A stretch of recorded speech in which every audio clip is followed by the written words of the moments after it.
ఎలా ఉంది మరి కూటమికి ఓటేశారు మీరు? ఎలా ఉంది? వేసారా? ఓటేసారా కూటమికి? చంద్రబాబుకి ఓటేసారా? చంద్రబాబుకి ఎలా ఉంది మరి ప్రభుత్వం? ఏముంది, అమ్మ ఒడి బాడలేదు అంటారు, మరి రైతు భరోసా ఇవ్వలేదు, ఎన్ని జనం అంతా అంటారు. మరి అమ్మఒడి వల్ల ఉపయోగం ఉందా అసలుకి? ఏది మరి గ్యాసులు కూడా సమయానికి మరి డబ్బులు పట్టడం లేదు.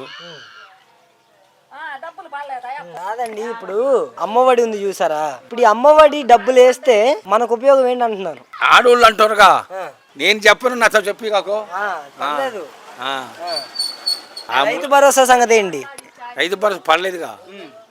రైతు భరోసా పొలం పండించుకోవడానికి రైతు భరోసాగా మరి వేయలేదుగా. జగన్మోహన్ రెడ్డి రాష్ట్రాన్ని అప్పుల పాలు చేసిపోయిండు, పథకాలు ఇవ్వడానికి టైం పడుతుంది అంటున్నాడుగా. మరి నువ్వు టైం పడుతుందంటే జనం ఏమంటారు? సంవత్సరం గడుస్తుంది అంటారు.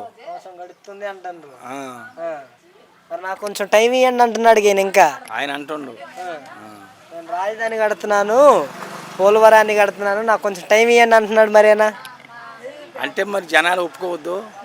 ఆయన ఏందో వేసిండు, ఈయన వేయలేదు అంటారుగా. మీకు ఎలా ఉంది అసలు? మీకు వ్యక్తిగతంగా ఈయన అసలుకి ఎలా చేస్తున్నాడు అనిపిస్తుంది? మీకైతే మంచిగానే అనిపిస్తుందా? ఇప్పుడు ఆయన అక్కడ రాజధాని పెడుతుండు, రాజధాని కోసం చాలా డబ్బు కావాలా, మరి అక్కడ కరకట్ట తగిన దానికి చాలా డబ్బు పెట్టిండు. ఈ జనాలంతా కూడా ఏమంటారు? మాకు అమ్మ ఒడి వేయలేదు, మరి రైతు భరోసా వేయలేదు అని ఇలా పిల్లల చదువులకు అంటారు, ఇవన్నీ అంటారు వీళ్ళు జనాలు. ఇప్పుడు చాలా వరకు కూడా అండి ఈ పథకాలు, ఈ సూపర్ 6 చెప్పారు కదా, 6 గ్యారంటీలు. ఈ 6 గ్యారంటీలు ప్రజలకు అసలు అవసరం ఉందా? ఈ 6 గ్యారంటీలు ఎందుకు ఉండదు? అవసరం ఎందుకు ఉండదు? చెప్పినాయి. ఇప్పుడు గ్యాసు అవసరమే, రైతు భరోసా అవసరమే, అమ్మ ఒడి అవసరమే, ఇవన్నీ అవసరమే. మరి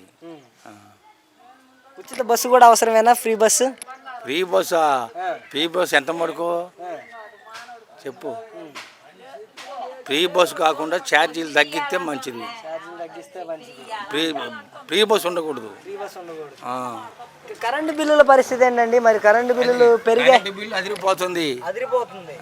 ఎంత వస్తుందండి? 150 దాన్ని 250 చేసిండు. 100 రూపాయలు పెరిగింది. మరి ఏం చేయాలా? ఆ రకంగా చూస్తే ప్రజలకు ఇబ్బందే కదా ఈ సంవత్సరం. ఇబ్బందే.